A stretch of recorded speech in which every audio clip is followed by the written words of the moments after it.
நம்மோடு ஓய்வு பெற்ற ஐஏஎஸ் அதிகாரி தேவசகாயம் இணைப்பில் இருக்கிறார். வணக்கம் சார்.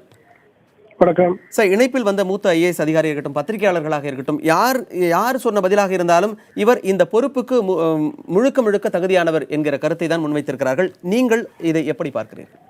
அது மிகவும் சரியான கருத்து. என்ன, கிரிஜாவே எனக்கு தெரியும், நல்லாவே தெரியும்.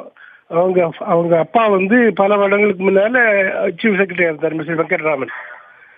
அவர் எனக்கு நல்ல நண்பர். அதுக்கப்புறமே கிரிஜாவே எனக்கு நல்லாவே தெரியும். மிகவும் தகுதியான நல்ல ஆபீசர். அது மாத்திரம் இல்ல, சீனியர் மோஸ்ட் இன்னைக்குள்ள ஐஏஎஸ் அதிகாரிகள் தமிழ்நாட்டில், சென்னையில் இருக்கிற ஐஏஎஸ் அதிகாரிகள் எல்லாரோட அவர் தான் சீனியர் மோஸ்ட். அதனால தகுதியும் உண்டு, மெரிட்டும் உண்டு, சீனியாரிட்டியும் உண்டு. 3 காம்பினேஷன். இது சாதாரணமா இந்த மாதிரி காம்பினேஷன் கிடைக்காது. முந்தையே உண்மையிலேயே சீஃப் செக்ரட்டரியா அவங்க ஆக்க வேண்டியது ஞானதேசிகனுக்கும் இவங்க சீனியர், இவருக்கு நம்ம ராமமோகன் ராவுக்கும் இவங்க சீனியர்.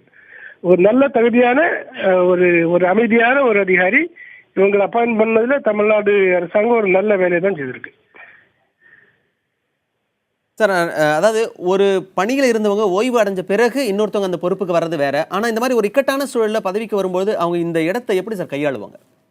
அதான் கையாளுற திறமை கிரிஜாவுக்கு இருக்குன்னு சொல்றேன். ஏன்னா ரொம்ப அமைதியாக கையாளக்கூடிய ஒரு ஹேபிட் உண்டு உங்களுக்கு.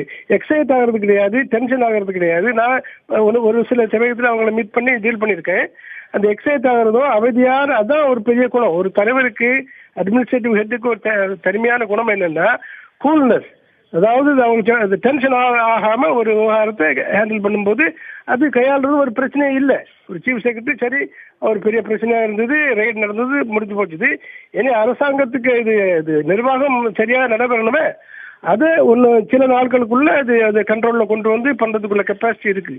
என்ன ஒண்ணு நான் சொல்ல விரும்புறேன் என்னன்னா, ஒரு நல்ல காரணம் அதை பார்த்து சீஃப் விஜிலன்ஸ் கமிஷனரா அவங்களை போடல. ஏன்னா சீஃப் செக்ரட்டரி அட்மினிஸ்ட்ரேட்டிவ் ஹெட், அவங்களே சீஃப் விஜிலன்ஸ் கமிஷனரா போடக்கூடாது. ஏன்னா சீஃப் விஜிலன்ஸ் கமிஷனர் தான் அட்மினிஸ்ட்ரேஷன் உள்ள ஊழல்களை கண்காணிக்கிறது. ஊழல் இல்லாமல் நம்ம தமிழ்நாட்டில் லோக் ஆயுத்து கிடையாது, ஊழலுக்கு எதிரான சரியான அமைப்பே கிடையாது, ரொம்ப மோசமான அமைப்பு.